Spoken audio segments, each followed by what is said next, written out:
Hello, I will be reading Hunger Games for those of you who haven't read the book. This is chapter 1. When I wake up, the other side of the bed is cold. My fingers stretch out, seeking Prim's warmth, but finding only the rough canvas covering the mattress. She must have had bad dreams and climbed in with our mother. Of course, she is. This is as near as legal. I prop myself up on one elbow. There is enough light in the bedroom to see them. My little sister, Prim, curled up on her side, cocooned in my mother's arms, her cheeks pressed together. In sleep, my mother looked younger, so worn but not so beaten down. Prim's face was as fresh as a rainbow, as lovely as the primrose for which she was named. My mother was very beautiful once too, or so they say. Sitting at Prim's knees, guarding her, is the world's ugliest cat. Smashed-in nose, half of one ear missing, eyes the color of rotting rocks. Prim named him Buttercup, insisting that his muddy yellow coat matched the bright flowers. He hates me, or at least distrusts me. Even though it was years ago, I think he still remembers how I tried to drown him in a bucket when Prim brought him home. Scrawny kitten, belly swollen with worms, crawling his sleeves. The last thing I needed was another mouth to feed. But Prim begged so hard, cried even, I had to let him stay. Turned out okay. My mother got rid of the vermin when he's born in mountain. He even catches the occasional rat. Sometimes, on his ponytail, I feed Buttercup entrails. He has stopped hissing at me. Entrails, no hissing. This is the closest we will ever come to love. I swing my legs off the bed and slide into my hunting boots, supple leather that has molded to my feet. I pull on trousers, shirt, tuck my long dark braids up into a cap, and grab my forage bag. On the table, under a wooden bowl to protect it from hungry rats and cats alike, sits a perfect little goat cheese wrapped in Buddha weed. Prim gives to me uneasily. I put cheese carefully in my pocket as I slip outside. Our part of District 12, nicknamed the Steam, is usually crawling with coal miners heading out to the morning shifts at this hour. Men and women, hunched shoulders, swollen knuckles, many who have long since stopped trying to scrub the coal dust off their broken nails, the lines of their sunken faces. But today the black cinder streets are empty. Shutters on the squat gray houses are closed. The reaping isn't until 2. They will sleep in if you can. Our house is almost at the edge of the city. I only have to pass a few gates to reach the fluffy field called the meadow. Separating the meadow from the woods, in fact, enclosing all of District 12, is a high chain-link fence topped with barbed wire hoops. In theory, it's supposed to be electrified 24 hours a day as a deterrent to predators that live in the woods. Packs of wild dogs, lone cougars, bears, they used to threaten our speed. But since we're lucky to get 2 or 3 hours of electricity in the evening, it's usually safe to touch. Even so, I always take a moment to listen carefully for the hum that means the fence is alive. Right now, it's silent as a stone. Concealed by a clump of bushes, I flatten out on my belly and slide under a 2-foot stretch that's been loose for years. There are several other weak spots in the fence, but this one is so close to home I almost always enter the woods here. As soon as I'm in the trees, I retrieve a bow and sheath of arrows from a hollow log. Electrified or not, the fence has been successful at keeping the flesh eaters out of District 12. Inside the woods they roam freely, and there are added concerns like venomous snakes, rabid animals, and no real paths to follow. But there is also food if you know how to find it. My father knew, and he taught me some before he was blown to bits in a mine explosion. there's nothing even to bury. I was 11 then. 5 years later, I still wake up screaming for him to run. Even though trespassing in the woods is illegal and poaching carries the severest penalty, more people would risk it if they had weapons. Most are not bold enough to venture out with just a knife. My bow is a rarity, crafted by my father along with a few others that keep well hidden in the woods, carefully wrapped in waterproof covers. My father could have made good money selling them, but officials found that he would have been publicly executed for inciting rebellion. Most of the peacekeepers turn a blind eye to the few of us who hunt because they're as hungry for fresh meat as anybody is. In fact, they're among our best customers, but the idea that someone might be arming this team would never have been allowed. In the fall, a few brave souls sneak into the woods to harvest apples, but always in sight of the net. Always close enough to run back to the safety of District 12 if trouble arises. District 12, where you can starve to death if they escape from there. Then I glance quickly over my shoulder. Even here, even in the middle of nowhere, you worry someone overhears. When I was younger, I scared my mother to death. The things I would blurt out about District 12, about the people who would rule our country, Pan Am, from the far-off city called Capital. Eventually, I understood this will only lead us to more trouble, so I learned to hold my tongue and to turn my features into an indifferent mask, so that no one could even read my thoughts. Do my work quietly in school, make only slight small talk in the public market, discuss little more than trades in the hop, which is the black market where I make most of my money. Even at home, where I am less pleasant, I avoid discussing tricky topics, like the reaping or food shortages or the Hunger Games. Prim might begin to repeat my words, and then where would we be? In the woods waits the only person with whom I can be myself, Gale. I can feel the muscles in my face relaxing, my teeth glistening as I climb the hills to our place, a rock ledge overlooking a valley. A thicket of berry bushes protects it from unwanted eyes. The sight of him waiting there brings on a smile. Gale says I never smile at sits in the woods. Hey, Catnip, says Gale. My real name is Catnip, but when I first told him, I had barely whispered it, so he thought I said Catnip. Then when this crazy lynx started following me around the woods with her hand up, it became his official nickname for me. I finally had to kill the lynx because he scared off the game. I almost regretted it because he was in bad company, but I got a decent price for his pup.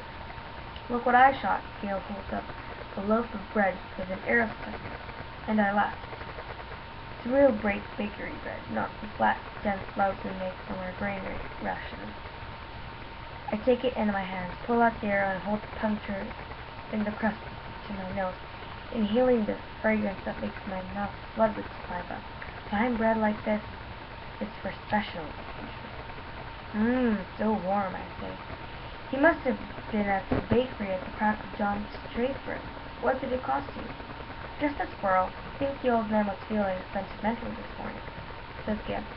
Even wished me luck. Well, we all feel a little closer today, don't we? I say, not even bothering to roll my eyes. Prim left his cheese, I pull it out. His expression brightens at the treat. Thank you, Prim. We'll have a real feast. Suddenly he falls into a capital accent as he mimics ugly trinket, then maniacally upbeat women who arise once a year to read out the names of the weeping. I almost forgot. Happy Hunger Games. He plucks a few blackberries from the bushes around us, and may the odds, he tosses a berry in a high arc toward me. I catch it in my mouth and break its delicate skin with my teeth. The sweet tartness explodes around my tongue. Be ever in your favor, I finish with an equal word. We have to joke about it because the alternative is to be scared out of your wits. Besides, capital accent is so effective. Almost anything sounds funny. I watch as Gale pulls out his knife and slices the bread. He could be my brother. Straight black hair, olive skin. We even have the same braid. But we're not related. At least not closely. Most of his family's work the mines resembles one another this way. That's why my mother, Prim, with their light hair and blue eyes, always look out of place. They are. My mother's parents were part of a small merchant class that caters to officials, peacekeepers, and the occasional paying customer. They ran an apothecary shop in the nicer part of District 12. Since almost no one could afford doctors, apothecaries are our heroes. My father got to know my mother because on his hunts he would sometimes collect medicinal herbs and sell them to her shop to be brewed into remedies. She must have really loved him to leave her home for the sea. I tried to remember that when all I could see is the woman who sat by, blank and unreachable, while her children turned to skin and bone. I tried to forgive her for my father's sake, but to be honest, I'm not the forgiving type. Gail spreads the bread slices with a soft goat cheese, carefully placing a basil leaf on each while he strips the bushes of strawberries. We settle back in a nook in the rocks. From this place we are invisible but have a clear view of the valley, which is teeming with summer life, greens to gather, roots to dig, fish iridescent in the summer. The day is glorious, with the blue sky and soft breeze. The food's wonderful, with the cheese seeping into the warm bread and the berries bursting in our mouths. Everything would be perfect if this really was a holiday. All the day off meant was roaming around the mountains with Gale, hunting for tonight's supper. But instead we have to be standing in the square at 2 o'clock waiting for the names to be called out. We could do it, you know, said Gale slightly. What? I asked. Leave the district. Run off. Live in the woods. You and I. We can make it, said Gale. I don't know how to respond. The idea is so preposterous. If we didn't have some kids, Gale quickly. They're not our kids, of course, but they might as well be. Gale's 2 little brothers and a sister, Prim. And we may as well throw in our mothers, too, because how would they live without us? Who would fill those mouths that are always asking for more? With both of us hunting daily, there are still nights when game has to be swapped for lard or shoelaces or wool. Still nights when we go to bed because our stomachs growling. I never want to have kids, I said. I might if I didn't live here, said Gale. But you do, I said, irritated. Forget it, he snaps back. The conversation feels all wrong. Leave? How could I leave Prim, who is the only person in the world I'm certain I love? And Gale is devoted to his family. I can't leave, so why bother talking about it? Even if we did. Where did this stuff about having kids come from? There's never been anything romantic between Gale and me. When we met, I was a skinny 12-year-old, and although he was 2 years older, he already looked like a man. It took a long time for us to even become friends. We stopped haggling over every trait and began helping each other out. Besides, if he wants kids, they won't have any trouble finding a wife. He's good-looking, he's strong enough to handle the work in the mines, and he can hunt. You can tell by the way girls whisper about him when he walks by in school that they want him. It makes me jealous, but not for the reasons people would think. Good hunting partners are hard to find. What do you want to do, I asked. We can hunt, fish, or gather. Let's fish at the lake. We can leave our clothes and gather in the woods. Get something nice for tonight, he said. Tonight, after the reason everyone is supposed to celebrate. And a lot of people do, out of relief that the children have been spared for another year. But at least 2 families will pull their shutters, lock their doors, and try to figure out how they survive the painful weeks to come. We make out well. Predators ignore us on a day when either tastier prey abounds. But by late morning, we have a dozen fish, a bag of cream, and best of all, a gallon of strawberries. I found a patch a few years ago. Gale had the idea to string mesh nets around it to keep out the animals. On the way home, we swing by the hub, the black market that operates in an abandoned warehouse that once held coal. When they came up with a more efficient system that transported the coal directly from the mines to the trains, the hub gradually took over the space. Most businesses are closed by this time on reaping day, but the black market is still fairly busy. We usually trade 6 of the fish for good bread, the other 2 for salt. Greasy Say, the bony old woman who sells bowls of hot soup from a large kettle, takes half the greaves off our hands in exchange for a couple of chunks of parrot. We might do a tad better elsewhere, but we make an effort to keep on good terms with Greasy Say. She's the only one who can consistently be counted on to buy wild dogs. We don't hunt them on purpose, but if you're attacking me to take out a dog or 2, well, meat is meat. Once it's in a soup, I call it beef, Greasy Say says to the wind.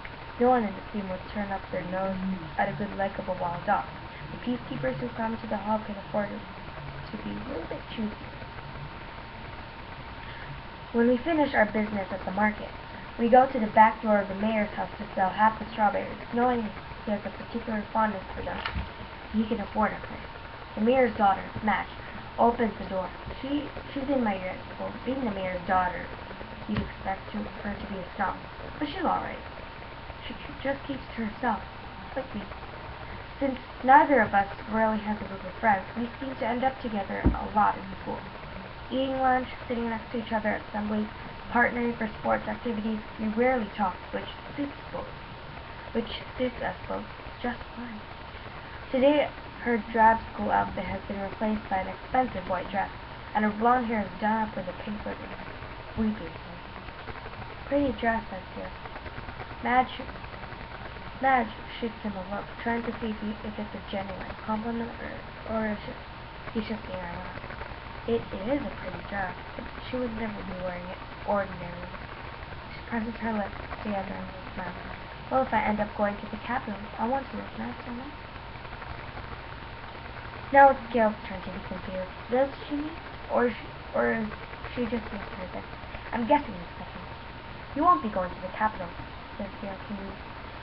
His eyes land on the small circular pin that adorns her dress. Real gold, beautifully crafted.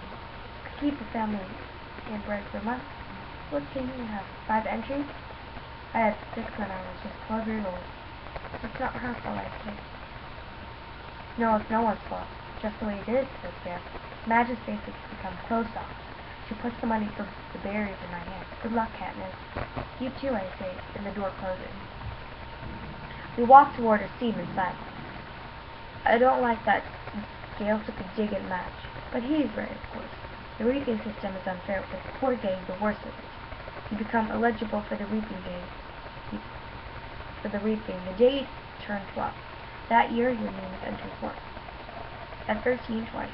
And so on until you reach the age of 18, the final year of eligibility, when your name goes into the pool 7 times.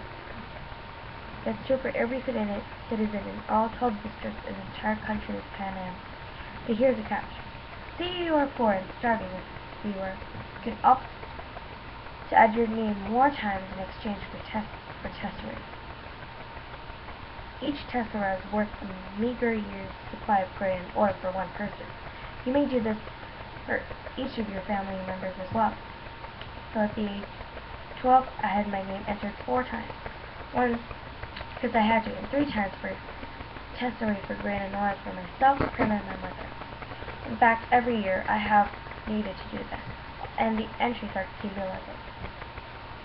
So now, at the age of 16, my name will be the reaping 20 times. Gail, who is 18 and has been either helping or single-handedly feeding a family of 5 for 7 years, will have his name in 42 times. You can see why someone like Matt would never have been at risk of needing tessera can set him off. The chance of her name being John is very slim compared to those of us who live in the scene. Not possible, but slim. And even though the rules were set up by the capital, not the district, certainly not the Magic family, it's hard to not resent those who don't have to sign up for tessera. Gale knows his anger at Madge is misdirected. On other days deep in the woods, I've listened to him rant about how the tesserae is just another tool to cause misery in our district.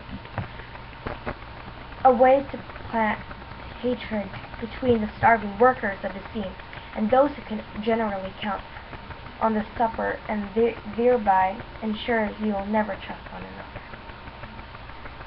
It's to the capital's advantage to have us divided among ourselves, you might say, if there was no ears to hear but mine, if it wasn't reaping. If the girl with the gold pin and no tesserae had not made what I'm sure she thought was a harmless comment. As we walk, I glance over Gale's face, still smoldering underneath stony expression. His rage seemed pointless to me, although I never say so. It's not that I don't agree with him. I do. But what is good yelling about the capital in the middle of the woods? It doesn't change anything. It doesn't make things fair. It doesn't fit our stomachs. In fact, it scares off the nearby game. I'll let him yell though. Better he does it in the woods than in the district. Gale and I divide our spoils, leaving 2 fish, a couple of loaves of good bread, greens, a quart of strawberries, salt, paraffin, and a bit of money for each. See, in the square, I said. Or something pretty, he says flatly. At home, I find my mother and sister are ready to go. My mother wears a fine dress from her apothecary days. Prim is in my first sleeping outfit, a skirt and a ruffled blouse. It's a bit big on her, but my mother has made it stay pinned. Even so, she's having trouble keeping the blouse tucked in at the back. A tub of warm water waits for me. I scrub off the dirt and sweat from the woods and even wash my hair. To my surprise, my mother has laid out one of her lovely dresses for me, a soft blue thing with matching shoes. Are you sure? I asked. I'm trying to get past rejecting offers of help from her. For a while I was so angry. I wouldn't allow her to do anything for me. And this is something special. Her clothes from her past are very precious. Of course, let's put up your hair too, she said. I let her towel dry and braid it up on my head. I can hardly recognize myself in the cracked mirror that leans against the wall. You look beautiful, says Prim in a hushed voice. I'm nothing like myself, I say. I hug her because I know these next few hours will be terrible for her. Her first weeping. She's about as safe as you can get, since she's only entered once. I wouldn't let her take out any tesserae, but she's worried about me, that the unthinkable might happen. I protect Prim in every way I can, but I'm powerless against the weeping. The anguish I always feel when she's in pain wells up in my chest. It threatens to register on my face. I notice her blouse is pulled out of her skirt in the back again and force myself to stay cautious. Tuck your toe in, little duck, I say, smoothing the blouse back in place.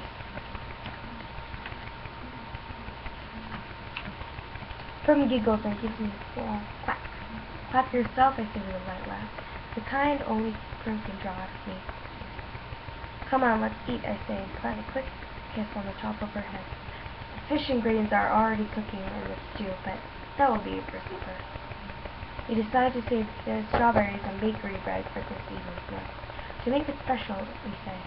Instead, we drink milk from Prim's lady, and eat the rough bread made from the tesserae grain, although no one has much appetite anyway. At 1 o'clock we head for the square. Attendance is mandatory unless you are on death's door. This evening, officials will come around and check to see if this is the case. If not, you'll be imprisoned. Too bad, really. They hold the reaping in the square, one of the few places in District 12 that can be pleasant. The square is surrounded by shops, and on public market days, especially if there's good weather, it has a holiday feel to it. But today, despite the bright banners hanging on the building, there's an air of grimness. The camera crews, perched like buzzards on rooftops, only adds to the effect. People file in silently and silent. The reaping is a good opportunity for the capital to keep tabs on the population as well. 12 or 18-year-olds are herded into roped areas marked off by agents. The oldest in the front, the young ones like Prim toward the back. Family members line up on the perimeter, holding tightly to one another's hands. But there are others, too, who have no one they love at stake, or who no longer care. who slip among the crowd, taking bets on 2 kids whose name will be John. Odds are given on their ages, whether they're steam or merchant, if they will break down or weep. Most refuse, dealing with the racketeers, but carefully. These same people tend to be informants, and who hasn't broken the law? I could be shot on a daily basis for hunting, but the appetite of those in charge protect me. Not everyone can claim the same. Anyway, Gail and I agreed that if we have to choose between dying of hunger and a bullet in the head would be much quicker. The space gets tighter, more claustrophobic as people arrive. The square is quite large, but not enough to hold the Fritz population of about 8,000. Latecomers are directed to the adjacent street, where they can watch the event on screens as if televised live by the state. I find myself standing in a clump of 16 from the scene.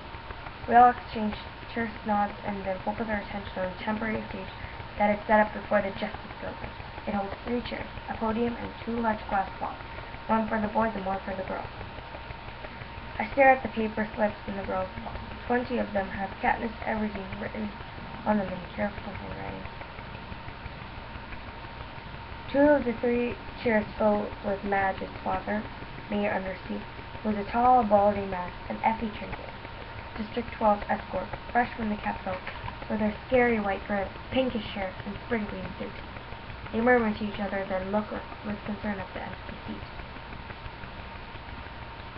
Just as the town clock strikes 2, the mayor steps up to the podium and begins to read. It's the same story every year. He tells the history of Panem, the country that rose up out of the ashes of a place that was once called North America. He lists the disasters, the droughts, the storms, the fires, the erosion seas that swallowed up so much of the land, the brutal war for what little sustenance remained. The result was Panem, a shiny capital ringed by 13 districts, which brought up peace and prosperity to its citizens. Then came the dark days, the uprising of districts against the capital. 12 were defeated, the 13th overrated. The Treaty of Treason gave us a new law to guarantee peace, and as our yearly reminder that the dark days must never be repeated, he gave us the Hunger Games. The rules of the Hunger Games are simple. In punishment for the uprising, each of the 12 districts must provide 1 girl and 1 boy, called tributes, to participate.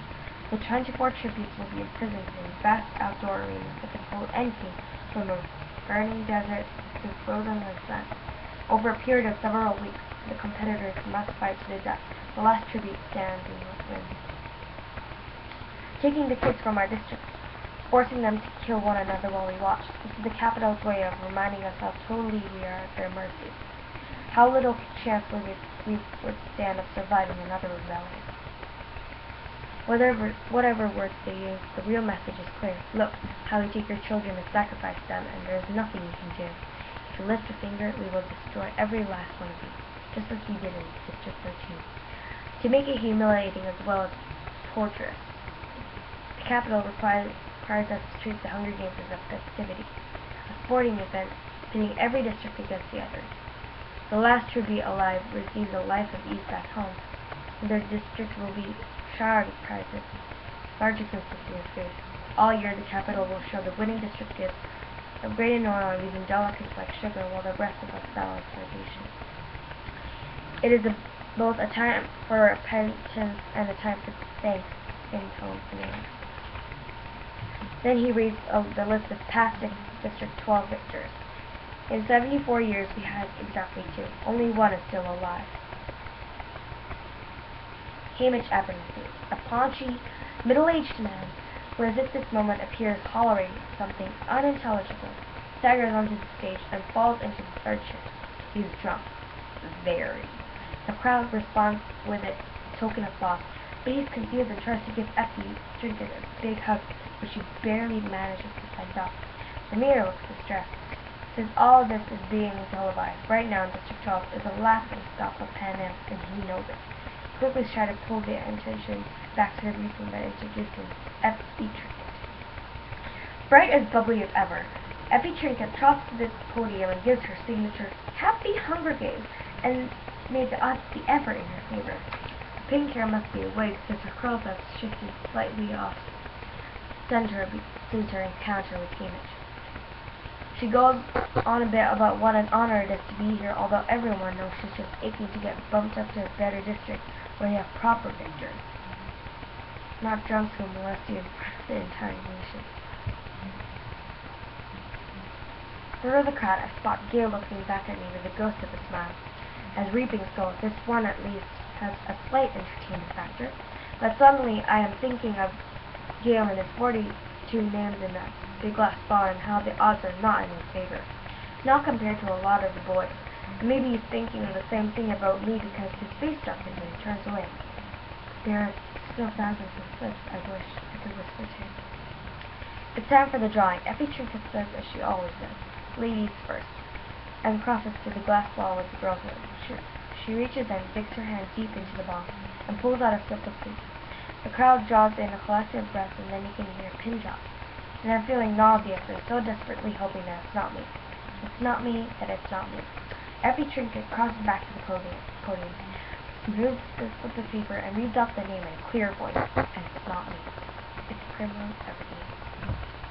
That is chapter 1, and yeah. Sorry if I pronounced some words wrong or had trouble. It's just there's some words that are very complicated to me. Thanks. Bye.